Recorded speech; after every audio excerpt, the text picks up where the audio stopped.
हिंद। सामने इस शख्स को जो देख रहे हैं, यह कहने को शिक्षा मंत्री हैं, लेकिन व्यवहार से, संस्कार से एकदम संस्कारहीन है। क्या कब बोल देना है कोई ठीक नहीं रहता है। बस हिंदू और मुसलमान को लड़ाना हो तो ऐसे ऐसा शिक्षा मंत्री का बयान सुन लीजिए। कहीं जाने की जरूरत नहीं, आपस में लड़ के मर जाइए आप लोग। शिक्षा मंत्री का मतलब क्या होता है? संस्कार होना चाहिए। शिक्षा मंत्री का मतलब क्या होता है? कहाँ कॉलेजेस में पढ़ाई हो रही है कि नहीं हो रही है, उस पर ध्यान देना चाहिए। शिक्षा का मंत्री क्या होता है? ये ऐसा शिक्षा मंत्री है बिहार का जो पूरे बिहार के शिक्षा व्यवस्था को डुबा के रख दिया है। ये ऐसा शिक्षा मंत्री है जो आज तक किसी कॉलेज में घूमने नहीं जाते हैं। ये ऐसा शिक्षा मंत्री है जिनको यह नहीं पता है कि यूनिवर्सिटी का एकेडमिक कैलेंडर लागू नहीं है। ये ऐसे शिक्षा मंत्री हैं जिनको यह पता नहीं है कि आज बिहार में कॉलेज के 3 साल का पढ़ाई लोगों का 5 साल में पूरा किया जा रहा है। ये ऐसे शिक्षा मंत्री हैं, इनको यहाँ तक पता नहीं है कि किस कॉलेज में कितने शिक्षक है, कितने प्रोफेसर है, कितने स्टूडेंट होने चाहिए। ऐसे शिक्षा मंत्री हैं, इनको कुछ नहीं पता। इनको बस रखा गया है हिंदू मुसलमान के बारे में बयान दो, मंच पर जाके चढ़ के आलतू फालतू बोलो और लोगों के बीच में झगड़ा कराओ। बस इस शिक्षा मंत्री को बस इतना ही पता है। सरकार का तो नाक ऐसा ही डूब रहा है और ऐसा भ्रष्ट मंत्री जब रहेगा तो ऐसा ही होगा। पूरे शिक्षा व्यवस्था को चौपट करके रख देने वाला ये आदमी है। अब बताइए, मैं आपको बता रहा हूँ, मुजफ्फरपुर यूनिवर्सिटी की बात अगर ले लीजिएगा तो जितने भी एग्जाम होते हैं, फर्स्ट पार्ट का हो, ग्रेजुएशन का, या सेकंड पार्ट का हो, या थर्ड पार्ट का हो, 40 से 45% बच्चों का रिजल्ट पेंडिंग में चला जाता है। ये सबसे बड़ा स्कैम है। उनका रिजल्ट पेंडिंग में दे दो, यानी कि नाम गड़बड़। रिजल्ट सही रहता है, वो पास रहते हैं, लेकिन फिर भी रिजल्ट पेंडिंग रहता है और वही कॉलेज में जाके दिया जाता है। बोले 2500 रुपये दीजिए, यूनिवर्सिटी का सुधार करवा के मंगवा देते हैं। अरे भाई,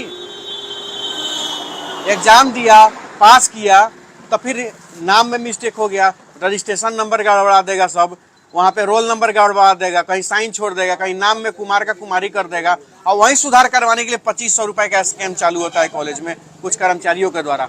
और सारा का सारा सिस्टम जुड़ा होता है, सारा कमीशन जाता है कहीं ना कहीं। तो मुझे यही कहना है कि ऐसे ऐसे अगर कुछ मंत्री अगर हो जाए बिहार में, तो बिहार का नाम तो ऐसे ही डूबा हुआ है। ऐसे आदमी को यह सोचना चाहिए कि कैसे बिहार का विकास हो, शिक्षा व्यवस्था में सुधार हो, यह सोचना चाहिए।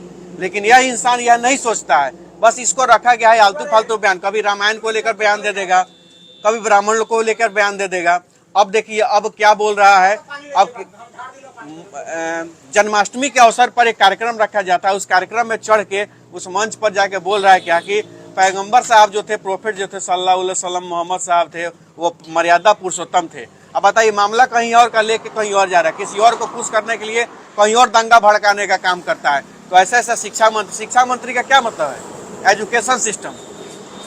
तो एजुकेशन सिस्टम का मतलब क्या होता है? शिक्षा में सुधार, संस्कार। जिसके पास संस्कार नहीं है वो बिहार का शिक्षा मंत्री है। जिसके पास यह आइडिया नहीं कि कहाँ क्या बोलना है, किसके सामने क्या बोलना है, वो शिक्षा मंत्री है।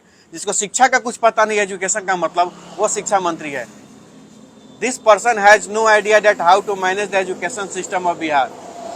This person has no idea that how to manage the student problems.